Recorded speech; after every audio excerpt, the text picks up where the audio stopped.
Kutukan Dewi Anjani, rahasia Gunung Rinjani yang tak pernah padam. Anjani, putri langit yang dibuang. Langit Mandalawangi bergemuruh ketika suara petir membelah kabut suci. Di antara cahaya keemasan dan awan berlapis sutra, berdirilah seorang bidadari muda bermata bening seperti embun fajar. Anjani, putri dari Batara Guru dan Dewi Indradi. Ia dikenal bukan hanya karena kecantikannya, tapi juga karena hatinya yang berani menentang takdir. Namun keberanian itu pula yang menjadi awal dari kutukannya. Suatu malam, ketika bulan ketujuh purnama bersinar terang, Anjani melanggar hukum langit dengan turun diam-diam ke bumi. Ia terpikat pada suara gamelan dan nyanyian manusia dari kerajaan Selaparang, yang terdengar hingga ke langit. Dalam wujud cahaya, ia turun menyusuri pelangi, menjejak tanah untuk pertama kali, merasakan angin, aroma tanah basah, dan detak bumi yang hidup. Di sanalah ia bertemu Raden Arya Kusuma, seorang pemuda bangsawan yang tengah memainkan gending untuk upacara suci. Tatapan mata mereka bertemu di antara gemerlap api obor, dan dunia seakan berhenti berputar. Dalam sekejap, dua dunia bersinggungan tanpa izin dari para dewa. Namun cinta di langit adalah dosa, dan keinginan di hati bidadari adalah api yang membakar aturan kahyangan. Kabar turunnya Anjani sampai ke telinga Batara Guru. Dengan amarah membara, ia memerintahkan para penjaga langit untuk menjemput putrinya. Petir mengoyak langit, awan menghitam, dan di bawah hujan deras Anjani dirantai dengan cahaya suci. Ia menangis, bukan karena takut, melainkan karena cintanya akan direnggut sebelum sempat berakar. Anjani, suara Batara Guru menggema, berat dan dalam, kau telah menodai kemurnian langit. Hukumkah dirimu sendiri, atau biar kuturunkan kau ke bumi tanpa nama dan tanpa sayap? Anjani menatap ayahnya, air matanya menetes bagai mutiara. Jika dosa adalah mencintai ciptaan MU, maka biarlah aku menanggungnya di bumi, tempat cinta itu lahir. Dan begitu ucapannya selesai, cahaya dari tubuhnya lenyap. Sayapnya terbakar menjadi abu, dan tubuhnya jatuh menembus awan menuju dunia fana. Ia jatuh di puncak gunung tinggi, di mana tanah bergetar dan angin berbisik pelan. Tempat itu kelak dikenal sebagai Gunung Rinjani. Anjani tersadar di tepi danau biru yang luas, segara anak, dikelilingi kabut lembut dan aroma belerang. Ia kehilangan kekuatannya, kehilangan suaranya, dan hanya menyisakan satu ingatan, cinta yang tak sempat hidup. Namun di kedalaman hatinya, tersimpan nyala api yang tak bisa padam. Ia bertekad menebus dosanya, dengan bertapa hingga bumi sendiri mengakuinya. Selama 100 tahun ia duduk di tepi danau, bermeditasi di antara kabut, tanpa makan, tanpa bicara. Alam menjaganya. Kijang-kijang minum di kakinya, burung-burung bertengger di bahunya, dan air danau beriak lembut seolah menyapa. Dari tubuhnya, tumbuh bunga-bunga putih yang mekar setiap purnama, bunga Anjani, lambang kesucian dan penyesalan. Namun, waktu di dunia manusia tak berjalan seperti di langit. Ketika 100 tahun lewat bagi Anjani, 1000 tahun telah berlalu bagi manusia. Kerajaan Selaparang telah runtuh, dan nama Raden Arya Kusuma hanya tinggal legenda. Kesedihan yang ia tekan akhirnya meledak menjadi kekuatan yang tak terkendali. Dari air matanya, muncul kabut yang menutupi gunung, dan dari napasnya lahirlah roh-roh penjaga yang disebut Jin Rinjani. Disinilah legenda baru lahir, Dewi Anjani, sang penguasa Gunung Rinjani. Bukan lagi bidadari langit, melainkan makhluk abadi yang menjaga batas antara manusia dan para dewa. Namun jauh di dasar danau segara anak, tersimpan rahasia lain. Jiwa manusia yang pernah ia cintai, tertidur dalam batu hitam, menunggu saat takdir mempertemukan mereka kembali. Dan sejak hari itu, siapapun yang berani mendaki Rinjani tanpa izin, konon akan mendengar suara lembut perempuan menangis dari balik kabut, memanggil nama yang tak lagi diingat oleh dunia. Air mata dari puncak Segara Anak. Kabut pagi menari di permukaan danau Segara Anak. Airnya berkilau bagai kaca perak. Tenang namun menyimpan suara yang hanya bisa didengar oleh makhluk suci. Di sanalah, di antara hembusan angin yang membawa aroma belerang dan bunga liar, Dewi Anjani duduk bersila di atas batu hitam besar. Batu yang dipercaya sebagai sisa tubuh cinta lampaunya, Raden Arya Kusuma. 1000 tahun telah berlalu sejak ia jatuh dari kahyangan. Dunia manusia telah berubah. Kerajaan runtuh, nama-nama pahlawan dilupakan, dan doa-doa kuno hanya tinggal gema. Namun Anjani tetap, abadi seperti kabut yang tak pernah sirna dari Rinjani. Wajahnya tak menua, suaranya nyaris hilang, dan matanya kini seperti permukaan danau, tenang di atas, tapi menyimpan badai di dalamnya. Suatu pagi, seekor kijang putih datang mendekat, membawa ranting dengan daun yang masih basah. Hewan itu menundukkan kepala seolah memberi hormat. Anjani membelai kepalanya lembut, lalu menatap jauh ke arah matahari yang baru muncul dari balik puncak Rinjani. Waktu tak menyembuhkan, bisiknya lirih. Ia hanya membuat luka belajar diam. Danau Segara Anak adalah saksi kesendirian sang dewi. Setiap tetes airnya diyakini berasal dari air mata Anjani, tangis yang tidak pernah berhenti sejak ia kehilangan kekasihnya. Dari tangis itu pula lahir kabut tebal yang menyelimuti puncak gunung, menjadi tirai pemisah antara dunia manusia dan dunia gaib. Namun di balik ketenangan itu, kekuatan besar sedang tumbuh. Selama bertapa, Anjani menyerap seluruh energi bumi dan langit. Burung-burung yang mati di udara akan jatuh di dekatnya, hidup kembali dalam wujud roh penjaga. Daun-daun yang gugur akan terangkat, berputar di sekelilingnya bagai menari dalam mantra. Ia telah menjadi pusat keseimbangan antara hidup dan mati di Rinjani. Suatu hari, ketika purnama menggantung sempurna di langit, kabut tebal menipis, memperlihatkan puncak Rinjani yang berkilau seperti kristal. Anjani membuka matanya, dan bumi bergetar. Suara angin berubah menjadi lantunan mantra kuno. Dari air mata lahir kabut, dari kabut lahir penjaga. Dari kesedihan lahir kekuatan, dan dari cinta lahir kutukan. Pada malam itu, dari dasar danau muncul sosok perempuan tua berpakaian abu-abu, Nyi Jantur, pelayan setia dari masa kahyangan. Rambutnya panjang terurai, matanya berkilau biru pucat. Ia menunduk hormat di hadapan Anjani. Dewiku, ucapnya dengan suara serak namun lembut, batara-batara langit telah lama melupakan namamu. Namun bumi tidak. Rinjani masih bernapas karena engkau. Tapi sesuatu sedang berubah di dunia manusia. Anjani menatapnya datar. Apa yang mereka lakukan kali ini, Nyi Jantur? Mereka menebang hutan di kaki gunung, mengeringkan mata air suci, dan memburu kijang putih yang menjadi penjagamu. Sekilas, mata Anjani menyala biru. Angin di sekitar danau berputar kencang, membuat pepohonan melengkung seperti tunduk ketakutan. Mereka berani menodai tanah ini? Suaranya menggema dalam udara, dan petir kecil menyambar di kejauhan. Nyi Jantur menunduk. Manusia sudah lupa cara memuja. Anjani bangkit perlahan, jubah putihnya berkibar di terpa angin. Ia melangkah ke tepi danau, menatap permukaannya yang memantulkan wajahnya sendiri. Di sana, ia tak lagi melihat bidadari yang lembut, melainkan ratu yang dibentuk oleh kehilangan dan kesunyian. Jika mereka lupa, ujarnya pelan namun tajam, maka biar Rinjani mengingatkan. Ia merentangkan tangannya ke langit, dan dari balik puncak gunung, kabut turun perlahan. Petir bergulung di antara awan, dan hujan abu mulai jatuh seperti salju hitam. Di bawah sana, di desa-desa di kaki gunung, para petani melihat langit berubah merah.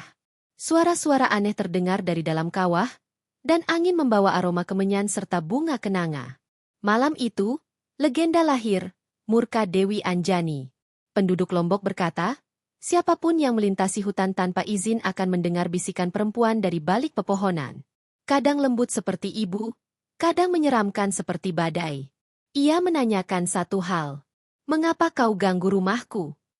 Namun di balik amarahnya, Anjani bukanlah sosok jahat. Ia adalah penjaga keseimbangan alam yang diabaikan manusia. Ia hanya ingin Rinjani tetap suci, agar air Segara Anak tak mengering, agar bunga Anjani tetap mekar setiap purnama.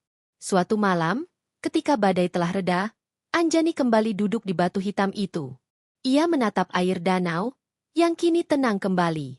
Aku bukan lagi bidadari langit, katanya pelan. Aku adalah air mataku sendiri. Dan dari tempat itu, lahirlah sebuah keyakinan di kalangan masyarakat sekitar, bahwa setiap tetes air di Segara Anak membawa berkah. Penduduk mulai mempersembahkan sesajen dan doa setiap tahun, di tepi danau, di bawah sinar bulan. Mereka memanggilnya, upacara pengingat Dewi Anjani. Namun, di balik doa-doa itu, roh sang Dewi masih gelisah. Ia menatap jauh ke arah barat, ke arah tanah yang dulu pernah ia kunjungi, tempat manusia yang dicintainya pernah hidup. Ada sesuatu yang memanggilnya kembali. Dan di saat purnama berikutnya, kabut di Rinjani kembali menebal. Suara gemuruh dari kawah terdengar seperti langkah kaki besar. Di bawah danau, batu hitam tempat Anjani sering duduk mulai retak perlahan. Dari celahnya, keluar sinar merah samar, seolah jiwa yang tertidur di dalamnya sedang berusaha bangkit. Anjani memejamkan mata. Ia tahu, sesuatu dari masa lalunya telah bergerak.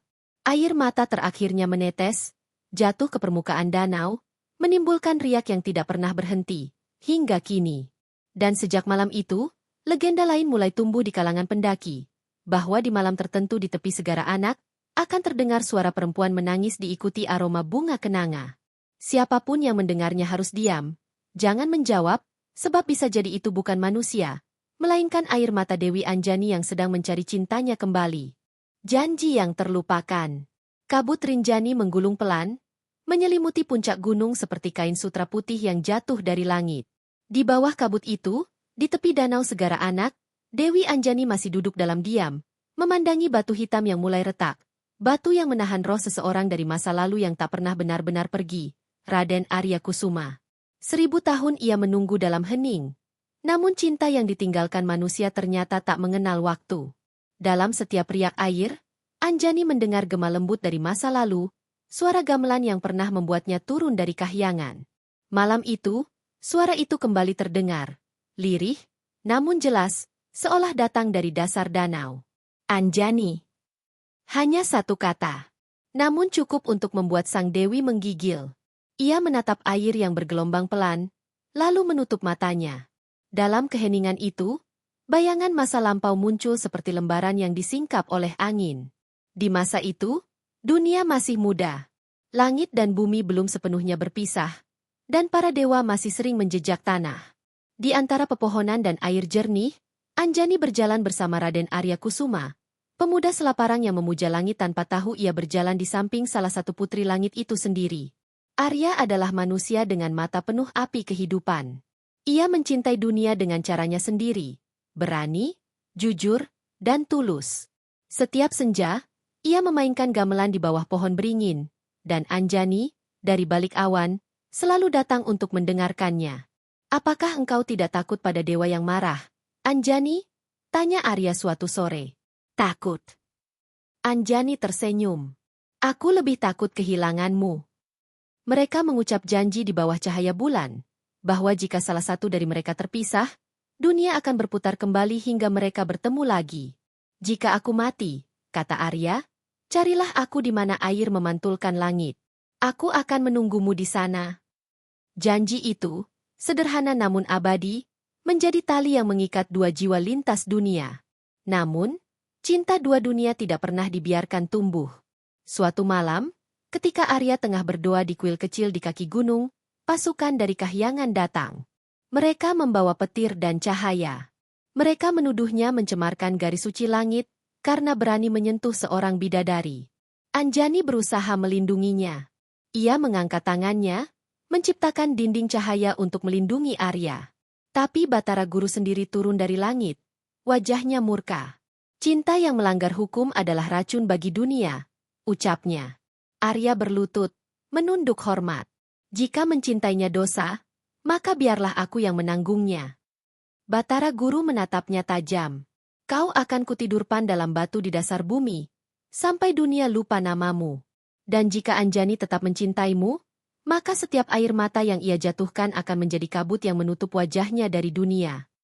Anjani menjerit, namun keputusan langit tak bisa dibatalkan. Dalam sekejap, cahaya menyelimuti Arya. Tubuhnya berubah menjadi batu hitam, dan bumi menelannya perlahan. Dari tanah itu kemudian muncul danau luas. Segara Anak, lahir dari air mata sang dewi. Kini, 1000 tahun telah berlalu, dan batu itu mulai retak. Dari dalam celahnya keluar sinar merah lembut, lalu berubah menjadi kabut berbentuk manusia.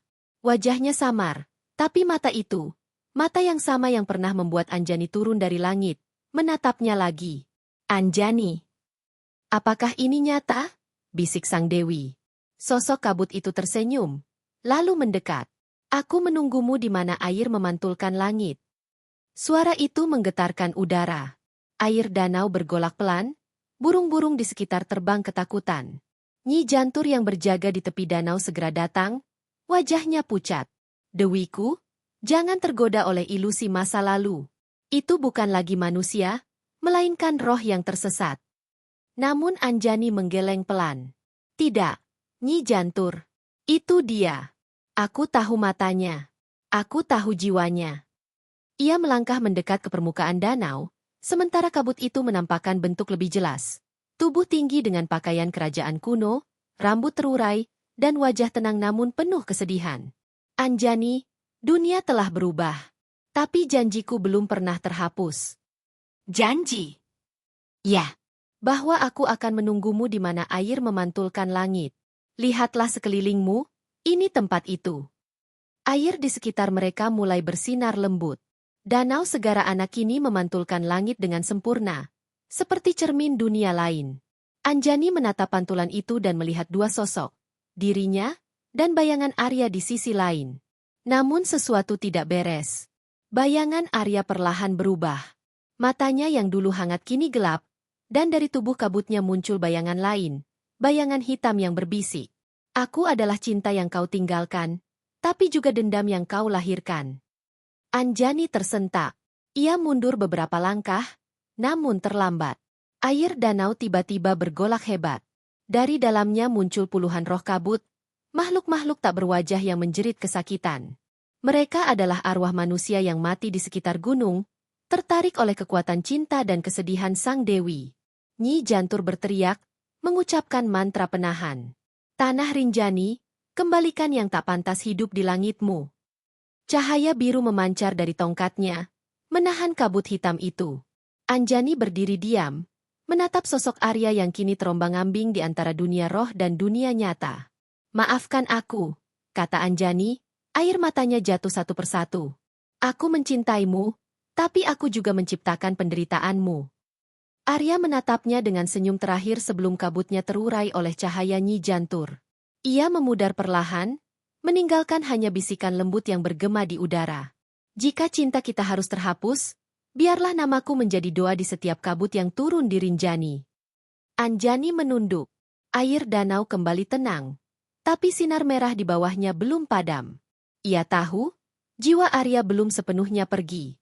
Ia tertahan di antara dunia, menunggu waktu yang tepat untuk lahir kembali. Dan di malam itu, Dewi Anjani membuat sumpah. Aku akan menjaga gunung ini, agar ia tidak diganggu. Dan jika dunia mencoba merusak kesuciannya lagi, aku akan bangkitkan cinta lamaku, tidak sebagai manusia, tapi sebagai kutukan. Sejak malam itu, penduduk sekitar percaya bahwa badai di puncak Rinjani bukan hanya fenomena alam, melainkan napas Dewi Anjani yang berusaha menahan kesedihan agar tidak berubah menjadi amarah. Setiap kali kabut turun tanpa sebab, para pendaki berdoa lirih. Ampunilah kami, wahai Sang Dewi. Jangan bangunkan cinta lamamu. Namun kabut tetap datang. Dan jauh di dasar Segara Anak, batu hitam itu kini berdenyut seperti jantung yang perlahan hidup kembali. Kutukan di balik kabut. Kabut Rinjani turun lebih tebal dari biasanya. Angin membawa aroma logam dan belerang yang tajam, menandakan sesuatu sedang berubah di perut gunung. Penduduk di kaki Rinjani mulai gelisah. Hewan-hewan berlari menuruni lereng, dan burung-burung yang biasanya berputar di puncak tiba-tiba lenyap, seolah takut akan sesuatu yang tidak terlihat. Sementara itu, di tepi danau Segara Anak, Dewi Anjani berdiri di atas batu hitam yang dulu menyimpan jiwa Raden Arya Kusuma. Batu itu kini retak sempurna, mengeluarkan cahaya merah samar yang menari di permukaan air. Namun cahaya itu bukan lagi lembut. Ia berdenyut seperti nadi, penuh amarah dan dendam yang membeku selama berabad-abad. Nyi Jantur berdiri di samping sang dewi, wajahnya muram. Dewiku, katanya pelan, energi di dalam batu itu semakin kuat. Roh manusia yang dulu kau cintai mulai terperangkap antara dua alam. Jika ia keluar tanpa wujud suci, ia akan menjadi makhluk kegelapan. Anjani menatap air yang beriak lembut. Aku tahu, Nyi Jantur. Tapi aku tak sanggup menahannya lagi. Cinta yang disembunyikan terlalu lama selalu mencari jalan keluar. Kabut di sekeliling mereka berputar pelan, lalu berubah menjadi bentuk wajah-wajah samar, para pendaki, manusia, dan roh-roh gunung yang sudah mati tanpa nama. Mereka berbisik dalam bahasa yang hanya dewa dan arwah mengerti. Doa, permohonan, dan rasa takut. Lihat mereka, kata Anjani lirih. Mereka datang padaku untuk memohon keselamatan, tapi mereka sendiri yang menodai tanah ini. Hutan dibakar, batu-batu diambil untuk bangunan, dan mereka menyebutnya kemajuan. Nyi Jantur menunduk. Manusia memang lupa, Dewiku. Anjani memejamkan mata.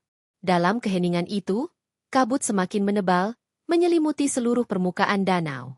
Suara burung lenyap, hanya tersisa desis angin yang memantul dari tebing. Lalu dari tengah danau, muncul bayangan besar seperti pusaran air, membentuk lingkaran raksasa. Rinjani menangis, ucap Nyi Jantur ketakutan. Tanah ini marah. Namun Anjani hanya menatapnya dengan mata yang kini bersinar biru keperakan. Tidak, Nyi Jantur. Ini bukan amarah gunung. Ini amarahku. Pada malam itu, langit di atas Lombok berubah merah. Petir berkelebat di antara kabut, dan suara gemuruh mengguncang bumi. Dari kawah segara anak, muncullah roh-roh penjaga yang dulu diciptakan dari air mata Anjani. Lelana, roh kabut yang menjaga arah angin Banyu Seta, roh air yang mengendalikan riak dan gelombang danau Jagapati, roh bumi berbentuk batu besar yang mampu berjalan seperti manusia. Mereka berlutut di hadapan Sang Dewi. Perintahkan kami, wahai penguasa Rinjani, kata Jagapati dengan suara berat seperti batu yang pecah. Anjani menatap mereka, lalu menengadah ke langit. Aku ingin kabut ini menjadi batas. Tidak ada manusia yang boleh naik ke gunung tanpa izin. Jika mereka berani melanggar, biar kabut menyesatkan jalan mereka. Biar Rinjani menelan mereka tanpa bekas. Tiga roh itu tunduk. Dalam sekejap, kabut Rinjani berubah hidup, bergerak seperti makhluk bernyawa. Ia melilit pepohonan, menelan jalan setapak, menyembunyikan jurang, dan menghapus jejak manusia yang nekat mendaki tanpa restu. Sejak malam itu, legenda pun lahir, kutukan kabut Dewi Anjani. Penduduk di kaki gunung percaya bahwa siapapun yang menertawakan gunung atau merusak alam di sana akan tersesat tanpa arah, berjalan berputar hingga fajar, lalu lenyap. Sebagian ditemukan pingsan di tepi jurang, sebagian lagi tidak pernah kembali. Namun di antara semua kisah mengerikan itu, ada satu hal yang jarang diketahui. Di balik setiap roh yang hilang, Anjani selalu menangis. Ia tidak berniat membunuh. Ia hanya ingin menegur. Ingin membuat manusia mengingat lagi kesucian gunung yang pernah mereka agungkan. Suatu malam, ketika bulan sabit menggantung rendah, Nyi Jantur datang membawa kabar dari dunia manusia. Dewiku, dari bawah gunung ada manusia-manusia yang datang membawa sesajen dan doa. Mereka memanggil namamu, memohon agar badai berhenti. Mereka menari, membakar dupa, dan menyebutmu sebagai Dewi Penjaga. Anjani diam lama. Lalu, di tengah kabut, ia tersenyum pahit. Mereka memohon saat takut, lalu melupakan saat tenang. Begitulah manusia. Ia berdiri perlahan, menatap bayangan bulan di air. Tapi biarlah. Selama mereka masih mau berdoa, aku akan menjaga mereka dari jauh. Namun saat ia menatap danau, sinar merah dari dasar air semakin kuat. Batu yang dulu menyimpan jiwa Arya kini bergetar halus, seperti jantung yang ingin berdetak kembali. Dari celahnya keluar kabut hitam pekat yang berbeda dari kabut Anjani. Kabut ini dingin dan berat, membawa aroma tanah basah bercampur darah. Nyi Jantur berteriak, Dewiku, itu bukan roh suci. Itu bagian gelap dari cinta lamamu, dendam yang terbelah. Anjani mundur satu langkah. Dari kabut hitam itu muncul bayangan samar menyerupai Arya Kusuma, namun matanya kini merah menyala. Anjani, suaranya serak dan bergema. Kau berjanji akan menungguku. Tapi kau malah mengutuk bumi agar aku tak bisa kembali. Anjani menatapnya dengan mata berkaca-kaca. Aku tidak mengutukmu, Arya. Aku hanya ingin menjaga tempat kita. Tempat kita? Suara itu tertawa getir. Tidak ada tempat untuk cinta yang terhenti di antara langit dan bumi. Ia mengangkat tangannya, dan air danau mulai bergolak. Kabut hitamnya menjalar ke segala arah, menyatu dengan kabut putih milik Anjani, menciptakan pusaran besar di langit. Petir menyambar dari tengah pusaran, menimbulkan gemuruh yang membuat bumi bergetar. Nyi Jantur segera mengucapkan mantra pelindung, namun suaranya tertelan badai. Anjani menatap sosok itu dengan air mata jatuh. Jika aku tak bisa memelukmu sebagai kekasih, maka biarlah aku mengurungmu sebagai kenangan. Ia menengadahkan tangan ke langit, lalu menancapkannya ke danau. Cahaya biru keluar dari telapak tangannya, membentuk segel di permukaan air. Suara gemuruh berhenti seketika. Kabut hitam perlahan terserap kembali ke dalam batu, meninggalkan hanya suara napas panjang yang menggema. Anjani, bisikan itu lenyap, lalu tenang. Anjani jatuh berlutut, lelah dan sedih. Nyi Jantur mendekat, menopangnya. Dewiku, engkau berhasil. Tapi segel itu akan melemah jika kesedihanmu kembali menguat. Anjani memejamkan mata. Maka biarlah aku tidak bahagia selamanya, agar dunia ini tetap aman. Sejak malam itu, kabut Rinjani menjadi legenda. Ia bukan hanya kabut alam, tapi penjaga sejati yang diciptakan dari air mata, cinta, dan kesedihan seorang dewi. Kadang kabut itu lembut dan sejuk, kadang menyesatkan dan menakutkan. Semua tergantung pada hati Dewi Anjani di hari itu. Dan di bawah segara anak, batu hitam itu masih bersinar samar, menunggu waktu untuk retak lagi, saat dunia kembali lupa, dan cinta yang terkutuk itu bangkit dari kabut. Kembalinya sang penjaga. Langit Rinjani malam itu kelabu, bulan tersembunyi di balik awan tebal. Angin berhembus dingin dari arah puncak, membawa suara-suara samar yang hanya bisa didengar oleh mereka yang peka. Bisikan doa, nyanyian kabut, dan langkah kaki yang tidak meninggalkan jejak. Di bawah langit yang muram itu, di tepi segara anak, Dewi Anjani duduk dalam diam. Wajahnya pucat, matanya kosong menatap air yang beriak lembut.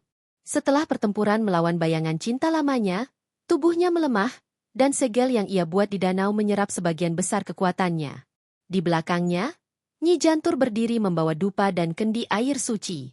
Dewiku, sudah 3 malam kau tidak beristirahat. Kabut di puncak semakin tebal, dan roh-roh penjaga mulai gelisah. Mereka menunggumu memberi perintah.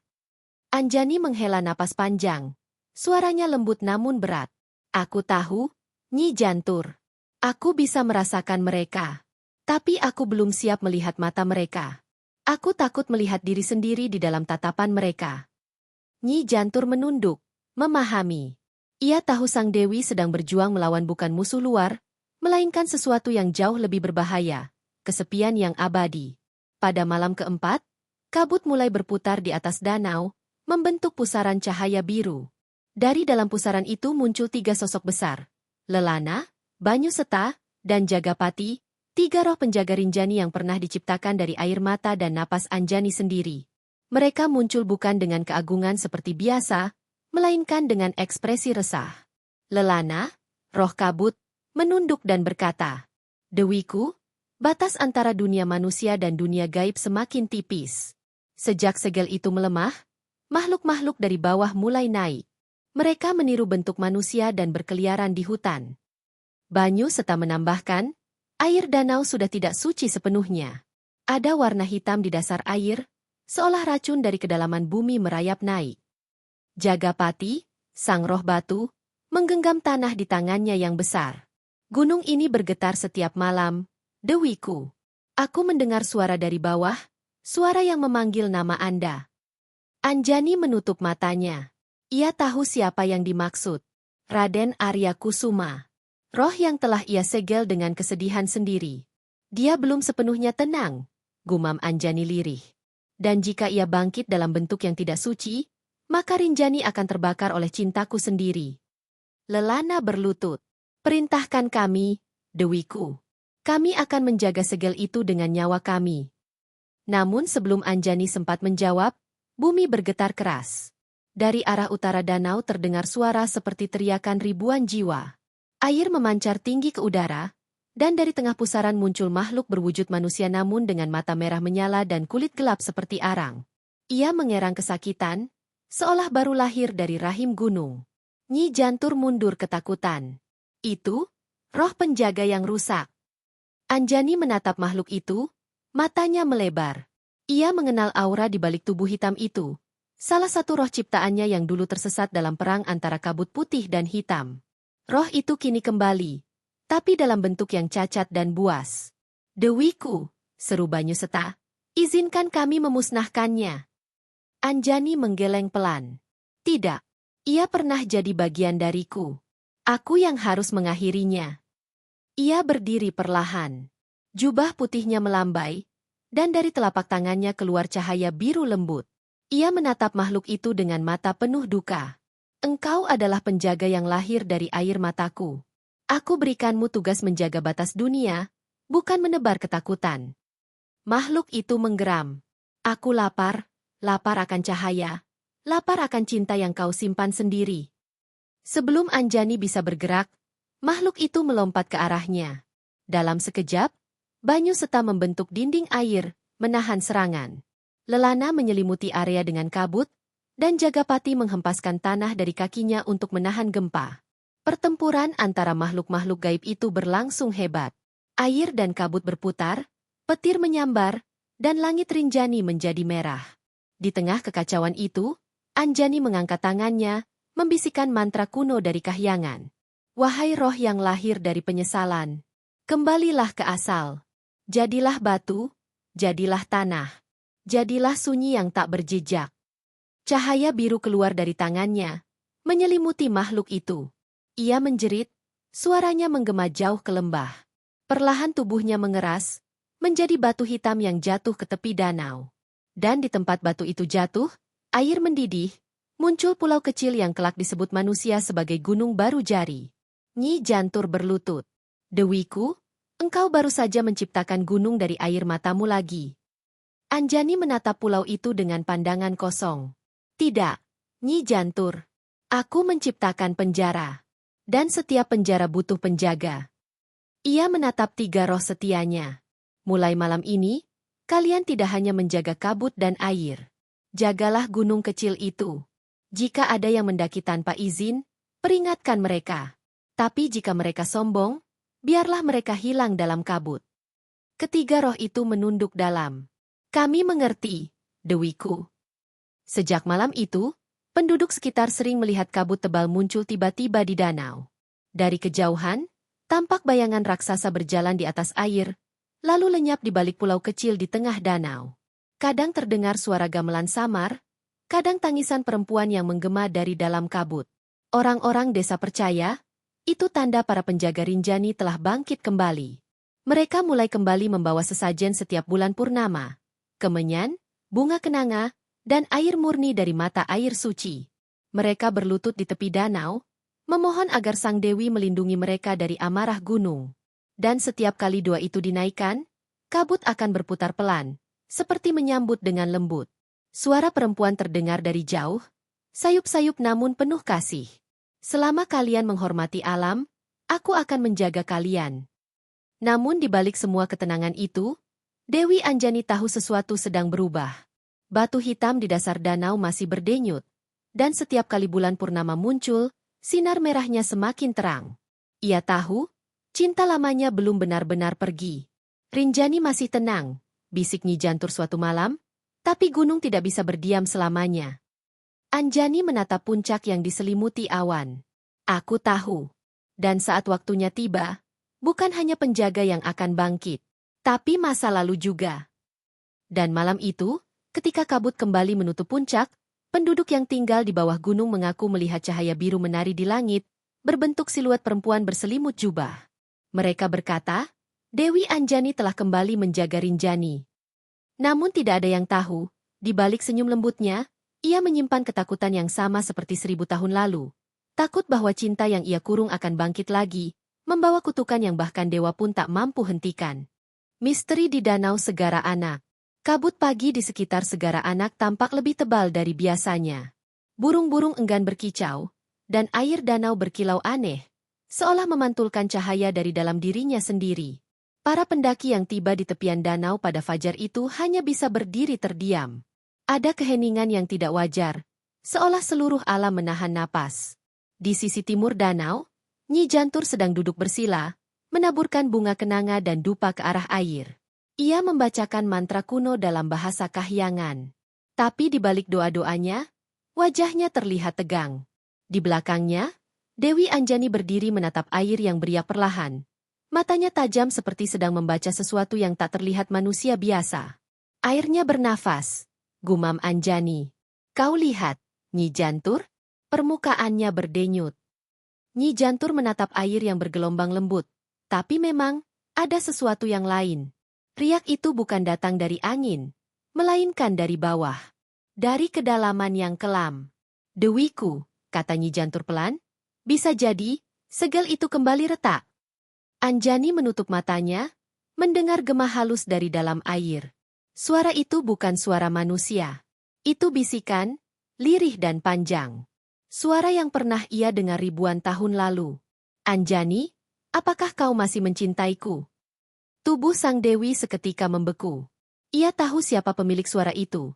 Raden Arya Kusuma, manusia yang dulu ia cintai, manusia yang kini terperangkap di dasar segara anak setelah pertempuran yang mengubah wujudnya menjadi roh hitam.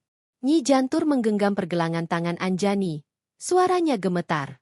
Dewiku, jangan dengarkan. Itu bukan suaranya. Itu bayangan masa lalu yang mencoba memikatmu. Anjani menarik napas panjang. Aku tahu, Jantur. Tapi setiap kali bulan purnama mendekat, bayangan itu makin kuat. Ia mencoba menembus batas air. Malam itu, kabut turun lebih cepat. Bulan purnama menggantung pucat di langit, dan angin di Rinjani berputar seolah membawa nyanyian lama. Di tepi danau, Anjani berdiri sendiri. Jubah putihnya berkibar lembut, dan rambutnya yang panjang bergulung dalam cahaya bulan. Ia menatap air yang kini berubah warna, bukan lagi biru jernih, melainkan keperakan dengan semburat merah samar. Dan dari tengah danau, muncul riak melingkar. Perlahan-lahan, sosok hitam naik ke permukaan. Bukan manusia. Bukan pula roh. Sosok itu tampak seperti bayangan yang terbuat dari kabut dan arang. Matanya merah menyala. Namun dari bentuk wajahnya, masih ada jejak Raden Arya Kusuma di sana. Anjani, bisiknya. Suaranya lembut tapi bergema seperti dua dunia yang berbicara sekaligus. Aku datang bukan untuk menghancurkan. Aku datang karena rinduku belum padam. Anjani menunduk, menahan air mata. Kau tidak seharusnya ada di sini, Arya. Dunia manusia telah lama melupakan kita. Kau harus pergi kembali ke tempatmu. Roh itu tersenyum pahit. Apakah cinta yang dulu kau janjikan juga sudah kau kubur di dasar danau ini? Angin tiba-tiba menderu. Air danau bergolak. Dari bawah permukaan, muncul pusaran cahaya merah. Segel yang dulu ditanam Anjani mulai retak, dan suara ribuan roh terperangkap terdengar meraung, memanggil-manggil namanya. Nyi Jantur berlari ke arah Dewi Anjani sambil membawa kendi air suci. Dewiku, kita harus menutup segel sekarang. Sebelum arwah lain ikut keluar. Tapi Anjani berdiri kaku, matanya menatap sosok Raden Arya yang kini melangkah di atas air. Setiap langkahnya membuat gelombang berdenyut seperti jantung yang berdetak. Aku tidak ingin melawanmu lagi, Anjani, katanya lembut. Aku hanya ingin melihatmu, sekali lagi, sebagai perempuan yang dulu mencintaiku, bukan sebagai dewi penjaga gunung. Air mata jatuh di pipi Anjani. Ia mengangkat tangannya perlahan. Cahaya biru mulai mengalir dari telapak tangannya, menerangi kabut di sekitar danau. Jika kau benar-benar mencintaiku, ucapnya pelan, maka pergilah dalam tenang. Cinta sejati bukanlah penjara, Arya. Ia adalah keikhlasan untuk melepaskan. Roh itu berhenti, tubuhnya mulai bergetar. Tidak, aku tidak bisa. Aku menunggumu terlalu lama di dalam gelap. Dan tiba-tiba, dari dalam air, muncul tangan-tangan hitam yang menggeliat seperti akar pohon. Mereka menarik tubuh roh Arya kembali ke bawah. Ia menjerit keras, tapi bukan karena takut, melainkan karena sadar bahwa ia tak bisa melawan hukum dunia. Anjani, aku akan menunggumu, sampai waktu berhenti. Suara itu lenyap di telan air. Pusaran menghilang, dan permukaan danau menjadi tenang kembali. Hanya sisa cahaya biru di udara yang perlahan padam. Setelah semuanya berakhir, Anjani berlutut di tepi danau.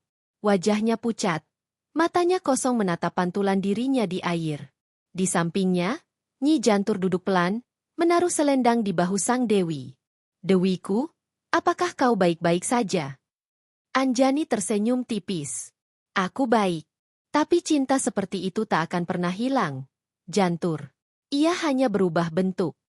Menjadi apa? Menjadi kutukan. Angin berhembus, membawa aroma belerang dari puncak gunung. Kabut menari di atas air, membentuk siluet dua bayangan yang saling berhadapan, Anjani dan sosok lelaki yang samar, sebelum kabut menelannya kembali. Sejak malam itu, penduduk sekitar sering mendengar suara gamelan halus dari arah danau setiap bulan purnama. Kadang terdengar suara perempuan menyanyi, kadang suara laki-laki menjawab dari dalam air. Mereka percaya, itu nyanyian cinta Dewi Anjani dan Raden Arya Kusuma, cinta abadi yang bahkan waktu pun tak mampu hapuskan. Namun bagi Anjani sendiri, nyanyian itu bukan romantika. Ia tahu itu adalah perjanjian roh yang belum selesai. Karena setiap kali bulan purnama datang, denyut di dasar segara anak kembali terasa. Dia belum benar-benar pergi, bisik Anjani dalam hatinya. Dan selama aku di sini, Rinjani tak akan pernah benar-benar tenang. Di langit, bulan purnama memudar di balik awan. Tapi di bawah air, sinar merah masih berdenyut pelan, seperti jantung yang menunggu untuk berdetak kembali. Dewi Anjani menatapnya dengan sorot mata penuh duka dan tekad. Jika takdir ingin kami bertemu lagi, gumamnya lirih, maka aku akan menemuinya bukan sebagai kekasih, tapi sebagai Dewi penjaga dunia. Kabut menutup lembut danau. Angin berhenti. Dan malam itu, segara anak kembali sunyi, tapi hanya untuk sementara. Kutukan puncak Rinjani. Langit di atas Rinjani tampak kelabu selama 3 hari berturut-turut. Angin kering berhembus dari arah puncak, membawa bau belerang yang pekat hingga membuat hewan-hewan di hutan turun mencari tempat aman. Para penduduk desa Sembalun mulai resah. Mereka percaya bila kabut tak kunjung pergi, maka penjaga gunung sedang murka. Di tengah keheningan itu, Dewi Anjani berdiri di tepi jurang tertinggi, tempat di mana awan dan bumi seolah bersentuhan. Di bawahnya, lembah membentang luas, sementara puncak gunung menjulang di atas kepalanya seperti mahkota dunia. Matanya menatap ke arah kawah yang jauh di seberang, tempat api abadi menyala lembut di bawah kabut. Di sampingnya, Nyi Jantur berlutut dengan wajah khawatir. "Dewiku," katanya pelan, roh-roh penjaga mulai gelisah. Batu hitam di dasar danau memanas. Bahkan Lelana melaporkan bahwa kabut di sekitar puncak ini memunculkan suara tangis setiap malam. Anjani mengangguk tanpa menoleh. Rambut hitamnya terurai panjang, tertiup angin dingin yang berputar dari kawah. "Aku sudah mendengarnya, Jantur. Itu bukan sekadar tangisan. Itu panggilan.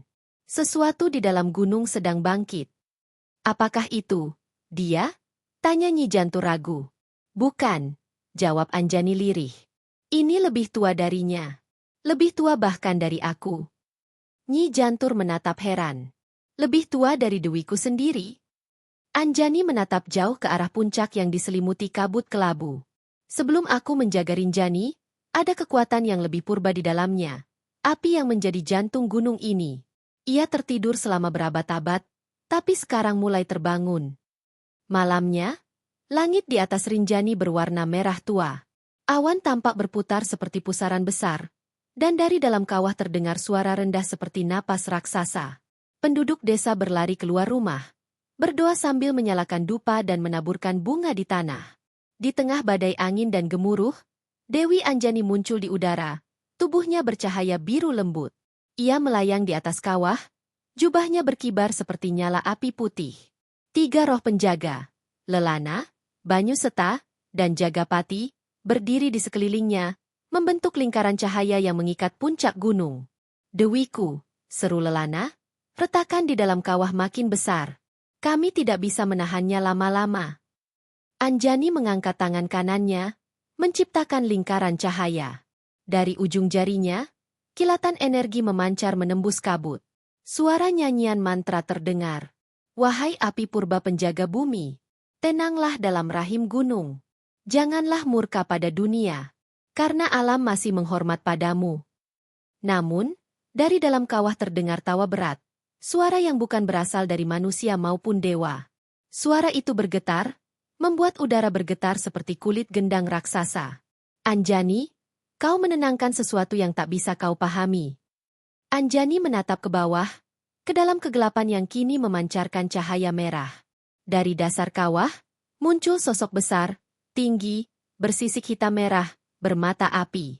Sayapnya seperti kabut panas, dan dari mulutnya keluar napas api yang membakar udara.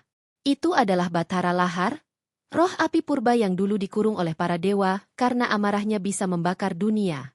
Lahar, bisik Anjani, kau seharusnya tertidur. Aku yang menjaga segelmu. Roh itu tertawa pelan. Tidurku berakhir ketika cintamu membelah gunung ini.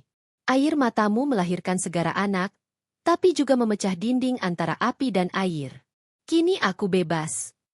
Banyu Seta maju ke depan, air dari tubuhnya bergolak. Kau tak akan bebas selama Dewi Anjani masih berdiri. Lahar menatapnya tajam. Roh air melawan api, kau akan mendidih sebelum sempat mendekat. Dalam sekejap, napas panas keluar dari mulut Bathara Lahar. Gelombang api menyapu langit, tapi Anjani mengangkat tangannya, menciptakan dinding cahaya biru yang memantulkan panas itu ke langit, menimbulkan hujan kilat di seluruh Rinjani. Petir menyambar, kabut menjerit, dan gunung bergetar hebat. Batu-batu meluncur ke lembah, membuat desa di bawahnya diterpa hujan abu. Di tengah kekacauan itu, Nyi Jantur berteriak dari kejauhan, menahan jubahnya yang hampir tersapu angin. Dewiku, segelnya. Gunakan segel bulan seperti dulu. Itu satu-satunya cara menenangkan api. Anjani menutup mata, memusatkan kekuatannya. Cahaya biru di sekeliling tubuhnya semakin terang, hingga kabut seolah menjadi lautan bintang. Dari balik awan, muncul bulan purnama, besar, bulat, dan seolah turun mendekati bumi.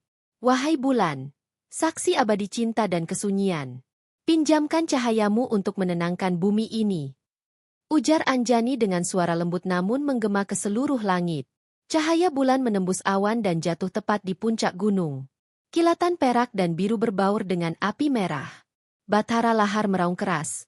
Tubuhnya mulai membara semakin panas, lalu perlahan membeku dalam cahaya suci itu. Kau tak bisa menahanku selamanya, Anjani, karena aku adalah bagian dari amarahmu sendiri. Dengan gemetar, Anjani menekan kedua tangannya ke udara, dan cahaya bulan menutup kawah, membentuk segel raksasa berbentuk mandala bercahaya perak. Gunung berhenti berguncang. Api padam. Namun, tubuh Dewi Anjani jatuh perlahan ke tanah. Jubahnya kini kusam, dan matanya memejam dengan lelah. Nyi Jantur berlari menghampiri, memeluk tubuh sang Dewi.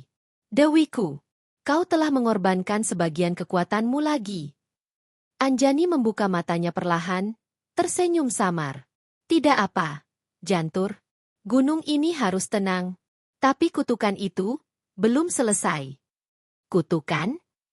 Ya, jawabnya lirih. Setiap kali api purba tertidur, cinta lamaku akan bangkit.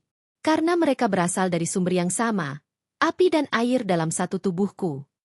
Beberapa hari kemudian, kabut perlahan menghilang.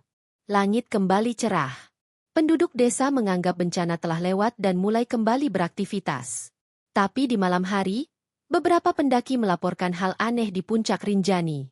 Mereka melihat cahaya biru melayang di atas kawah, membentuk siluet perempuan yang berdiri menatap bulan, sambil memegang cahaya putih di tangannya.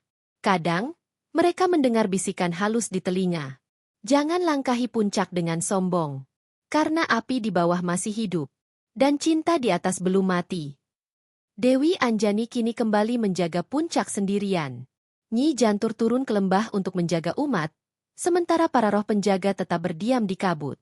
Anjani menatap bulan dari puncak Rinjani, suaranya nyaris seperti doa. Aku telah menenangkan api, menahan cinta, menutup luka. Tapi kutukan ini adalah nafasku sendiri. Selama Rinjani berdiri, aku akan tetap di sini. Menjaga, mencinta, dan menderita. Kabut naik pelan dari lembah, melingkari tubuhnya seperti tirai suci. Dan di bawahnya, gunung bernafas tenang, seolah berterima kasih kepada sang dewi penjaga. Namun di kejauhan, dari dalam kawah yang telah tertutup segel, kilatan merah kecil kembali berdenyut pelan. Tanda bahwa Bathara Lahar belum benar-benar tidur, dan bahwa masa lalu Dewi Anjani belum sepenuhnya berakhir. Amarah di balik kabut Rinjani. Kabut pagi menuruni lereng Rinjani dengan cara yang berbeda kali ini. Ia tidak sekadar menutup pandangan, tapi bergerak seperti hidup, menyusup di antara pepohonan dan lembah seolah sedang mencari sesuatu. Angin membawa aroma belerang, tapi ada yang lebih aneh. Bau bunga kenanga yang baru dipetik, seolah seseorang sedang menaburinya dari puncak gunung. Penduduk desa Sembalun mulai berbisik ketakutan. Gunung kembali bernafas, kata mereka. Itu tandanya Dewi Anjani sedang murka. Namun di puncak, Dewi Anjani berdiri dalam diam di tepi kawah yang kini membara samar di balik segel perak. Jubahnya kusam, rambutnya berantakan oleh angin kering, tapi matanya tetap tajam, menatap ke arah lembah di bawah. Ke dunia manusia yang mulai ia rasakan semakin berani, semakin sombong. Manusia, gumamnya pelan, selalu datang dengan doa, tapi pergi dengan kesombongan. Di belakangnya, Lelana, roh kabut, muncul dari asap putih. Tubuhnya melayang lembut, namun ekspresinya murung. Dewiku, mereka telah mendaki tanpa izin. Mereka menertawakan doa, memotret batu suci, bahkan mencemari air suci di Segara Anak. Anjani menutup matanya perlahan. Ia mendengar gema langkah-langkah itu bahkan dari sini, langkah manusia yang tak menghormati batas. Berapa kali aku harus mengingatkan, Lelana?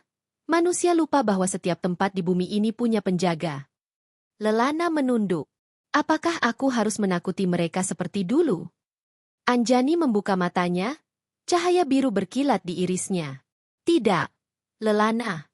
Jangan menakuti. Tunjukkan. Biarkan mereka melihat kebenaran tentang Rinjani yang sesungguhnya. Hari itu, 5 orang pendaki muda naik tanpa ritual izin.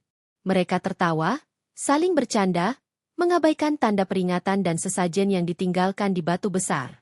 Ah, semua ini cuma mitos, kata salah satu dari mereka, Raka, sambil menendang bunga persembahan.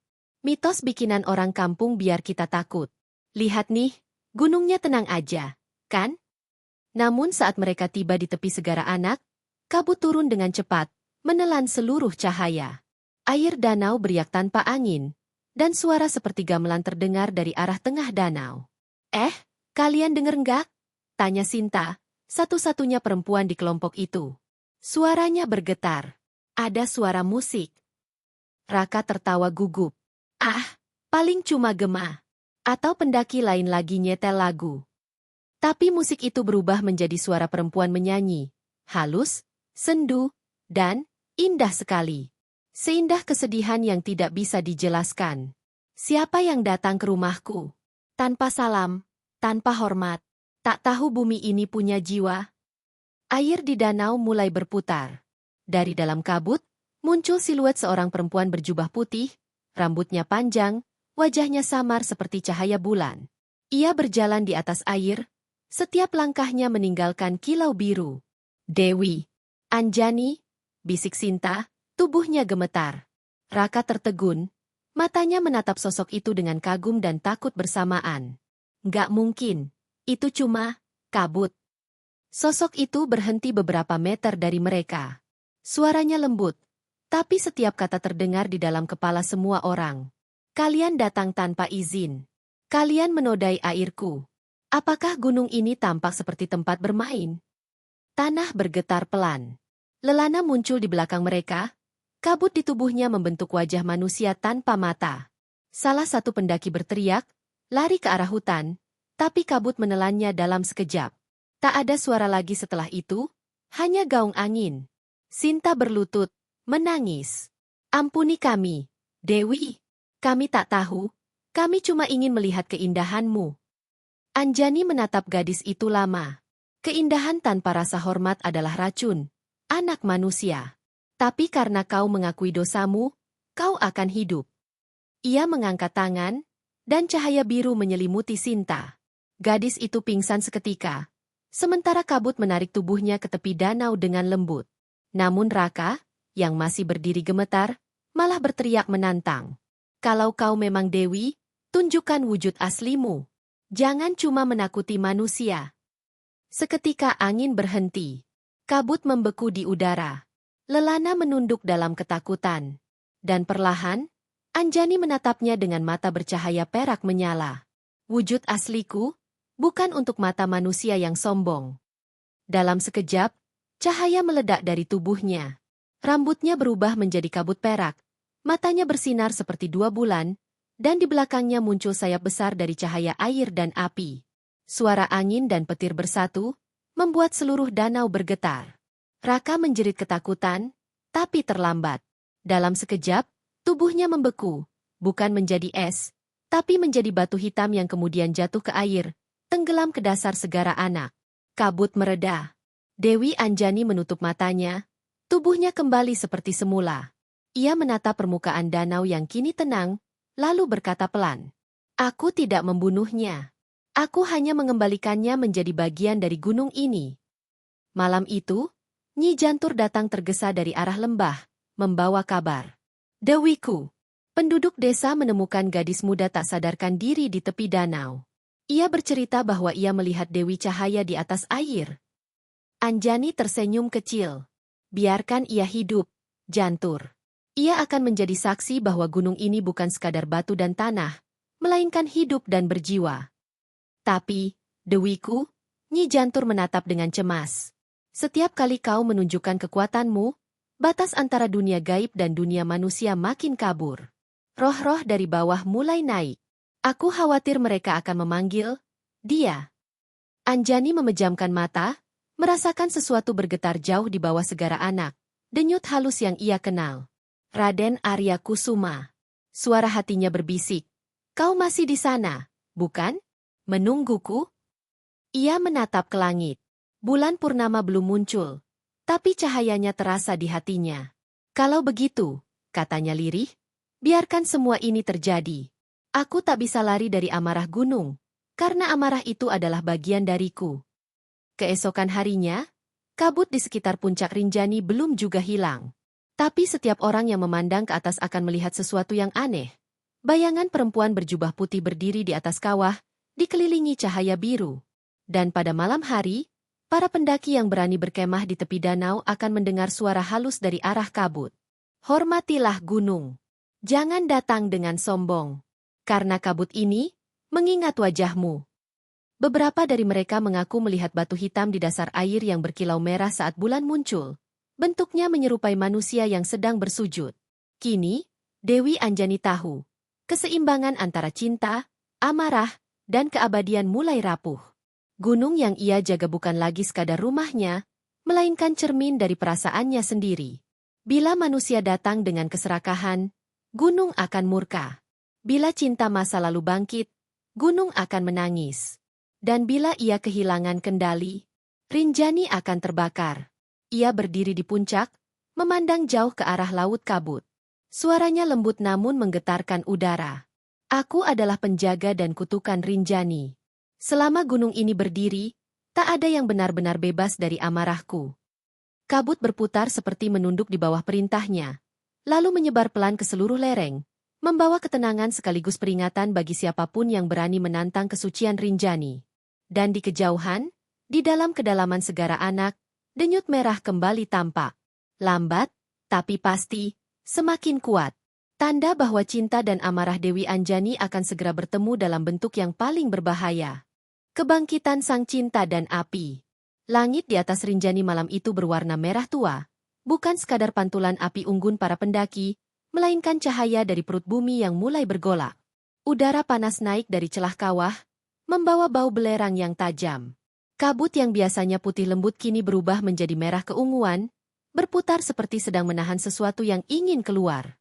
Di puncak kawah, Dewi Anjani berdiri diam, tubuhnya diterpa angin panas. Jubahnya berkibar liar, rambutnya berkilau seperti kawat perak di bawah cahaya petir. Matanya menatap lurus ke dasar kawah yang mulai retak, dan dari dalam retakan itu, cahaya merah berdenyut pelan, seperti jantung yang baru saja bangun dari tidur panjang. "Waktunya tiba," bisiknya pelan. Dari balik kabut, Nyi Jantur muncul, wajahnya tegang. "Dewiku." Gunung bergemuruh, batu-batu di lereng mulai jatuh, dan para roh penjaga bawah tanah resah. Mereka bilang, "Seseorang mencoba menembus segel yang kau buat." Anjani mengangguk pelan. "Bukan seseorang, Jantur, tapi dia." Kabut di sekitar kawah tiba-tiba bergetar, dan dari celah batu muncul sosok lelaki berjubah hitam, rambutnya panjang dan acak-acakan, kulitnya pucat bagai abu. Namun matanya menyala merah seperti bara api. "Raden Arya Kusuma." Nama itu keluar dari bibir Anjani seperti mantra, lembut tapi syarat luka. Sosok itu tersenyum pahit. "Sudah lama, Anjani. 7 abad aku tertidur di bawah gunung yang kau jaga. Kini aku terbangun, karena aku mendengar namamu dipanggil oleh manusia. Anjani menatapnya, matanya berkaca-kaca. Aku mengurungmu bukan karena benci, tapi karena cinta. Cinta yang salah arah. Arya melangkah maju. Setiap langkahnya membuat tanah bergetar, dan dari bawah kakinya muncul bunga api. Cinta tidak bisa dikurung. Anjani, kau tahu itu. Tapi kau memilih gunung ini daripada aku. Dan kini, gunung ini akan menjadi saksi akhir kita. Nyi Jantur mundur ketakutan. Dewiku, dia bukan lagi manusia, bukan juga roh. Dia, bagian dari magma itu sendiri. Anjani menatap Arya, lalu tersenyum sedih. Aku tahu. Karena akulah yang mengikat jiwanya ke dalam api Rinjani, agar cintanya tidak hilang dari dunia ini. Arya mendengus marah. Dan kini aku kembali untuk mengambilnya. Mengambilmu. Angin meledak di puncak gunung. Petir menyambar kawah, memecah langit. Kabut merah berputar membentuk pusaran besar. Dan di tengahnya dua kekuatan mulai bertarung, air dan api, cinta dan amarah, kehidupan dan kehancuran. Anjani mengangkat tangannya. Dan dari tanah keluar ribuan pasir perak yang membentuk pusaran air bercahaya. Aku tidak akan membiarkan gunung ini hancur karena cintaku. Arya tertawa keras. Suaranya menggema ke seluruh lereng. Gunung ini hidup karena cintamu. Tanpa itu, Rinjani hanyalah batu mati. Kau tidak bisa memisahkan dirimu dari amarahku.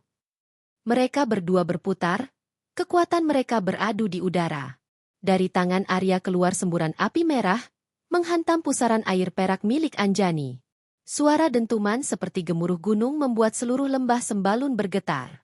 Penduduk yang tidur terbangun, melihat langit terbakar merah, dan mendengar suara seperti dua dewa sedang berperang. Di tengah pertempuran itu, Anjani menatap wajah lelaki yang pernah ia cintai. Wajah yang dulu lembut kini keras, terbakar oleh rasa kecewa yang abadi. Raden, katanya lirih, apakah kau ingat hari terakhir kita di Taman Mandalika? Saat kau berjanji akan menjaga Rinjani bersamaku. Arya berhenti sejenak. Api di matanya redup, seolah kenangan itu menusuk jiwanya. Aku ingat, kau menangis waktu itu. Kau berkata, kalau aku tiada, biarlah gunung ini jadi makamku. Anjani menunduk, dan aku menepati janjimu. Aku menjadikan gunung ini rumahmu, bukan makammu. Seketika, kabut di sekeliling mereka berubah menjadi putih bersih. Rinjani bergetar, tapi bukan karena amarah, karena air mata sang dewi jatuh ke tanah. Dari setiap tetes air matanya, tumbuh bunga kecil bercahaya biru yang melayang ke udara. Arya menatapnya lama, lalu menghela napas. Anjani, apakah masih ada cinta itu di hatimu? Anjani menatap langsung ke matanya. Selalu ada, tapi bukan untuk menghancurkan. Cinta yang membebaskan, bukan membakar. Ia mengangkat tangannya perlahan, dan dari tubuhnya keluar cahaya putih yang sangat terang. Begitu terang hingga menembus kabut, menembus langit, dan terlihat dari seluruh lereng Rinjani. Dengan cinta yang sama, aku bebaskan kau dari api dan dari aku. Tubuh Arya mulai retak seperti batu yang dibakar dari dalam. Ia berteriak, tapi bukan karena sakit, melainkan karena rasa kehilangan. Anjani! Jangan. Jika aku pergi, bagian darimu akan ikut hilang. Anjani tersenyum lembut. Aku tahu. Tapi mungkin memang saatnya Rinjani kehilangan sedikit dari dirinya agar bisa hidup kembali. Cahaya meledak. Gunung berguncang keras, membuat semua orang di bawahnya sujud ketakutan. Awan panas naik tinggi ke langit, tapi berhenti di puncak, membentuk cahaya berbentuk bunga teratai putih yang perlahan menutup kawah. Ketika cahaya itu mereda, Rinjani menjadi tenang. Angin berembus lembut. Kabut kembali putih bersih. Dan suara gamelan halus terdengar jauh di dalam kawah. Bukan suara perang, tapi lagu perpisahan. Di tengah kawah, Anjani berlutut. Tubuhnya lemah, tapi wajahnya damai. Di depannya, hanya tersisa abu merah yang berputar pelan lalu lenyap ke udara. Nyi Jantur datang mendekat, menahan air mata. Dewiku, Raden Arya telah tiada. Anjani menatap langit. Tidak, Jantur. Ia kini menjadi bagian dari inti gunung. Ia menjaga dari dalam, Aku menjaga dari luar. Itulah akhir yang seharusnya. Jantur menunduk. Tapi, apakah kau bahagia? Dewi Anjani menatap ke arah matahari yang mulai muncul di ufuk timur. Sinarnya menyentuh puncak gunung dengan lembut. Bahagia bukan berarti memiliki, Jantur. Bahagia adalah saat kau bisa menjaga tanpa harus menggenggam. Ia berdiri, menatap lembah Sembalun yang kini diselimuti cahaya emas. Sampaikan pada manusia, bila mereka mendaki dengan hati bersih, Rinjani akan memeluk mereka. Tapi bila mereka datang dengan kesombongan, gunung ini akan menguji mereka. Angin bertiup pelan, membawa aroma bunga kenanga. Lelana muncul dari balik kabut, tersenyum kecil. Dewiku, langit kembali cerah. Anjani mengangguk. Ya, karena cinta telah menemukan jalannya, bukan di dunia, tapi di dalam gunung. Ia berjalan perlahan ke tepi kawah.